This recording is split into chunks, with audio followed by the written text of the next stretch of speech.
Hello, ma'am and sir. My name is Jalyn Coronel, 31 years old, born on September 26, 1993, from Pasig City, Philippines.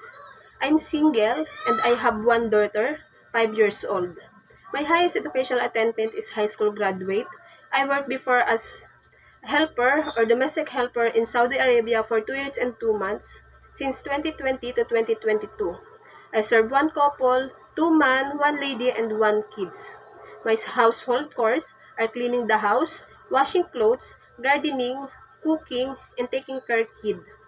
I can play also the baby, like playing toys, reading a book, and sing a song like Twinkle, twinkle, little star, how I wonder what you are. Up above the world so high, like a diamond in the sky. Twinkle, twinkle, little star, how I wonder what you are. Sir, ma'am, please kindly hire me and I work for your family. I will assure you that I'm very kind, honest, and hardworking. Thank you and God bless you.